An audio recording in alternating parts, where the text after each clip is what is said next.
Yang keempat, Freud. Kalau Freud lihat dari aspek penyakit jiwanya. Katanya Freud, agama itu neurosis kolektif dan ilusi infantil. Ya, neurosis itu penyakit jiwa. Neurosis itu orang yang, contohnya gini neurosis itu. Misalnya langsung aja ya, yang ada hubungannya dengan agama. Kamu merasa misalnya dari ayat wala taqrabuz zina, jangan dekat-dekat dengan zina.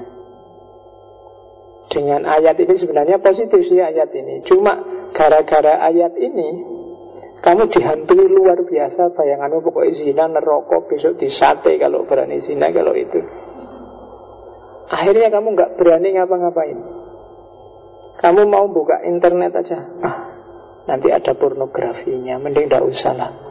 Kalau ada pornografinya, neraka ini urusannya, besok disate di neraka gimana. Nah, itu. Jadi kamu belum ngapa-ngapain sudah gemetaran duluan. Itu neurosis. Gitu loh. Temenmu ngajak jalan-jalan, ayo ada beasiswa gratis, kemana? Amerika. Astagfirullah, Amerika. Amerika kisah bebas. Di sana itu orangnya, kamu gemeteran sendiri sebelum ke sana. Itu neurosis. Ketakutan yang berlebihan hanya gara-gara satu ayat tadi. Itu neurosis. Agama kan sering nyetir kamu jadi kayak gitu. Jadi kayak orang sakit jiwa, cuma kolektif, bareng-bareng. Jadi neurosis kolektif itu ya di bahasa Jawa kan gendeng bareng-bareng. Jadi ya, sumbernya dari mana? Super ego. Norma-norma yang berkembang di sekelilingmu, di sekeliling masyarakat. Super ego itu awalnya ya kalau bahasanya Freud, pembatinan norma-norma ayah. Maksudnya pembatinan lingkungan sekelilingmu. Saya tidak usah cerita di bus kompleknya, kamu nanti malah bingung. Jadi kamu hidup itu kan di-pressure dengan jutaan aturan. Yang namanya super ego. Gak boleh gini, gak boleh gitu, gak boleh gini, kan gitu. Misalnya kamu mau ke Jogja aja, ibumu pesennya bisa banyak. Awas ya Le, jangan keluar malam. Ibu itu kroso loh kalau kamu macam-macam di Jogja itu. Oh itu kan sudah, kamu terpenjara sudah begitu di sini. Mau ngapa-ngapain Pak, keluar malam mau beli di angkringan aja, wah ini ibuku jangan-jangan kroso, ini tidak jadilah. Kamu gak berani benar keluar malam gara-gara pesannya ibumu tadi. Pembatinan norma. Kamu jadi kayak orang sakit jiwa, rasionalitasnya macet. Yang kedua, ilusi infantil. Ilusi kayak anak kecil. Di mana sih ilusi kayak anak kecilnya? Melalui agama, orang kan ingin selamat. Sebenarnya mungkin kuncinya bukan selamatnya atau agamanya, tapi pinginnya itu loh. Keinginanmu itu loh yang jadi masalah. Apa benar agama menyelamatkan? Nggak tahu. Apa benar beriman itu bikin orang di dunia juga selamat? Nggak tahu. Buktinya banyak orang beriman di pantai kayak di Myanmar, kayak di Gaza. Cuma orang itu kalau sudah punya keinginan, sudah punya karep, itu kan di kepalanya bunyi, pokoknya karepku ini pasti terpenuhi atau harus terpenuhi. Kalau terpenuhi pasti baik. Dan gaya kayak gini itu gaya anak kecil. Anak kecil kan selalu gitu, nggak ngerti baik buruknya apa. Pokoknya nek duwe karep ya kudu keturutan.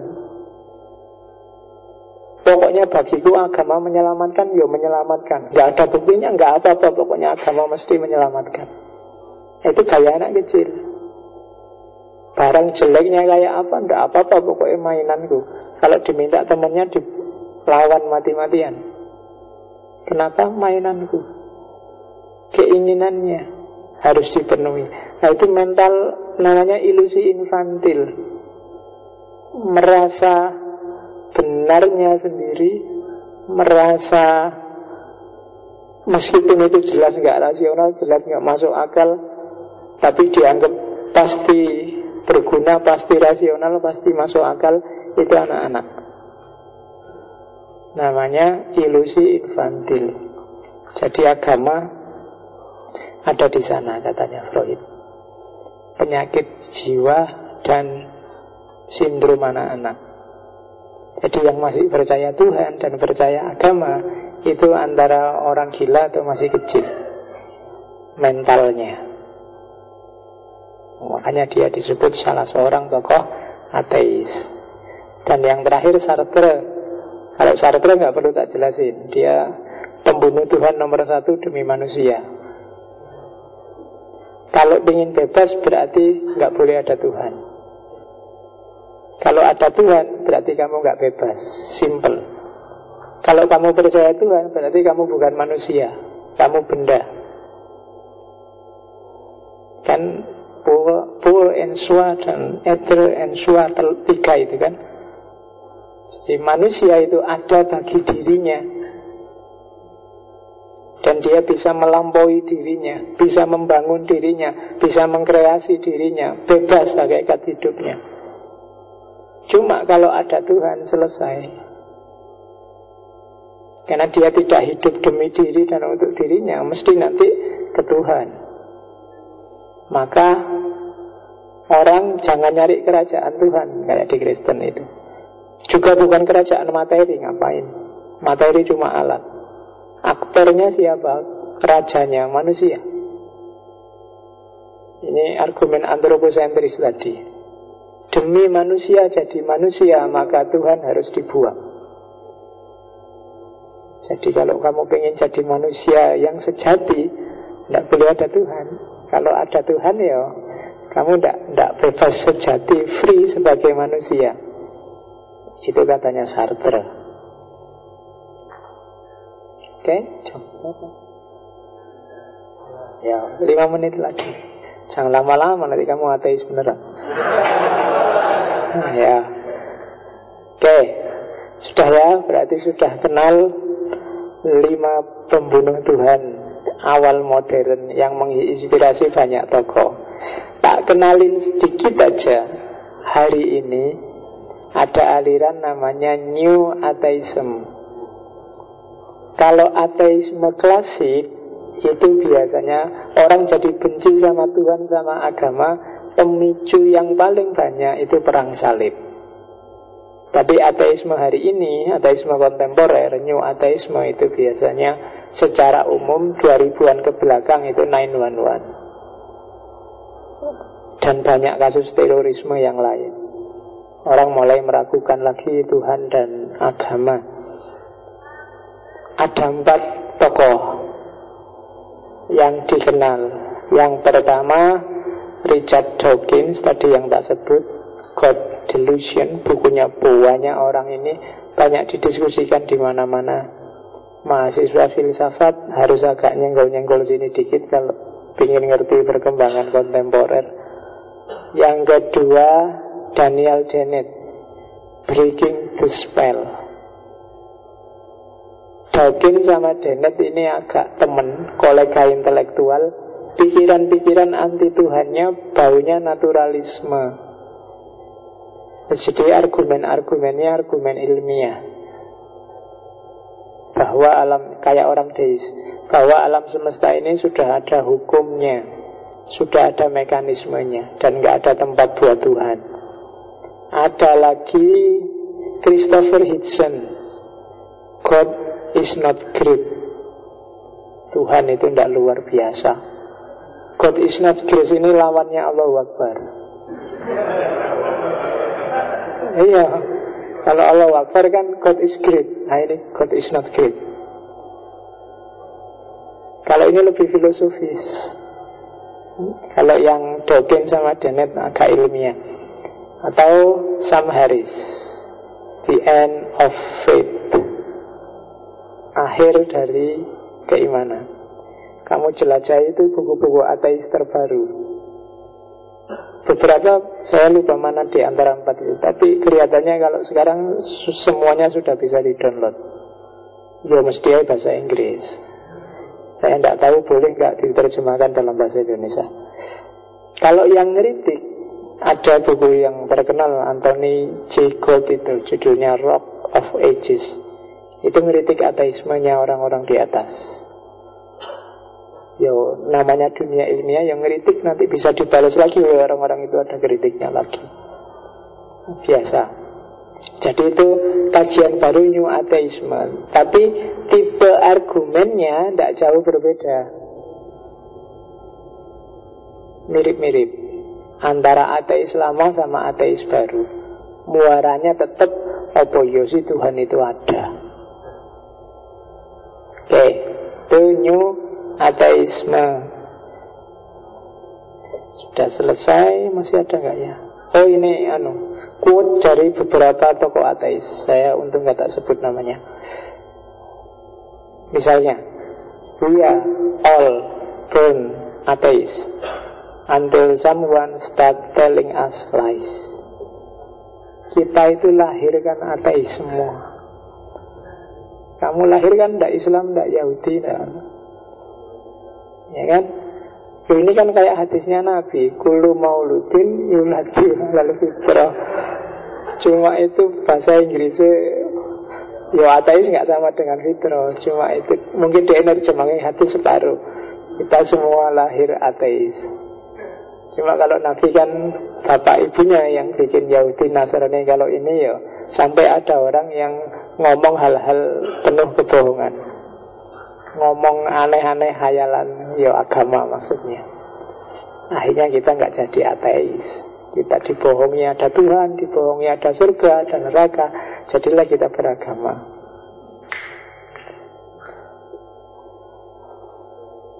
Prayer, helping people feel better about doing nothing. Doa itu membantu kita merasa lebih baik meskipun nggak ngapa-ngapain. Jadi ini ateis juga, katanya dia manfaat, itu bahasa lainnya, manfaat doa paling dahsyat adalah menjustifikasi orang malas. Ya kan? Kalau ada apa-apa, berdoa saja pada Tuhan. Kita doakan saja. Saya nggak bisa bantu apa-apa, cuma bantu doa. Itu doa, jenisnya ngono kuwi. Jadi prayer helping people feel better about doing nothing. Jadi orang lakoni apa-apa, tapi biar kelihatan kayak melakukan sesuatu, itu biasanya jalan keluarnya doa. Kita doakan saja. Uangmu sudah habis ya? Ya tak doain semoga segera dapat kiriman. Loh itu kan cuma doa. Coba action, kamu kasih utangan kan beres. Tapi kan enggak, kamu doa. Tapi ini kamu enggak mau ngutangi, kan gitu. Doing nothing. Ini scientists read many books and still feel they have a lot to learn. A religious man barely reads one book and think he knows everything. Ilmuwan itu membaca banyak buku dan tetap merasa dia banyak tidak tahu dan harus banyak belajar lagi. Tapi seorang beragama itu biasanya hanya baca satu kitab dan merasa tahu segalanya. Merasa tahu dunia seisinya hanya dengan satu buku. Yes, itu sindiran pada siapa? Banyak orang.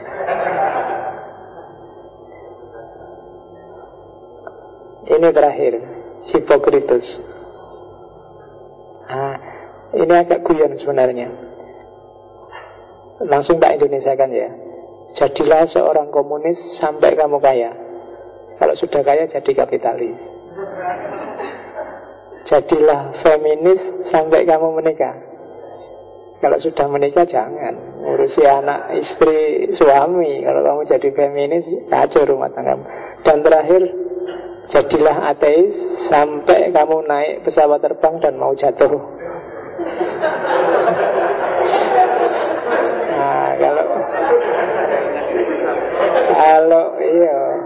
kamu naik pesawat terbang terus mau jatuh, baru tobatlah ya, baru percaya sama Tuhan. Jadi jadilah ateis sampai kamu naik pesawat dan mau jatuh. Hipokritus. Oke, saya kira itu untuk ateisme. Saya tidak tahu minggu depan, kalau tidak teodisi ya agnostisisme. Kita pelajari pelan-pelan dunia orang-orang yang mengkritisi Tuhan dan keberagamaan. Segala pertanyaan silahkan dikirim online, Facebook, monggo. Saya kira itu. Wallahul muwaffiq, wallahu a'lam bissawab, wal afu minkum. Wassalamualaikum warahmatullahi wabarakatuh.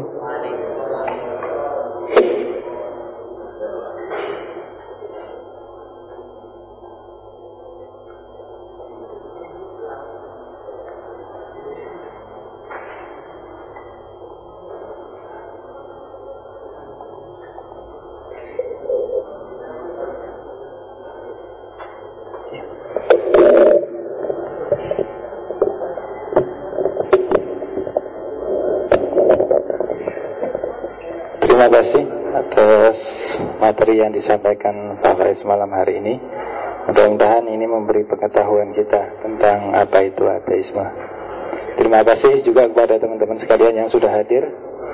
Kami ingatkan sekali lagi, besok tanggal 15 kita ada kelas baru, ngaji menulis. Silakan teman-teman untuk hadir kembali di sini, gratis.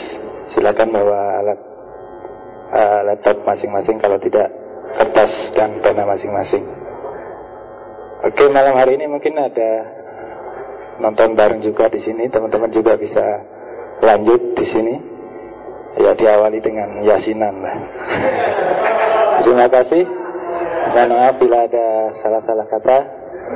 Kami akhiri. Assalamualaikum warahmatullahi wabarakatuh.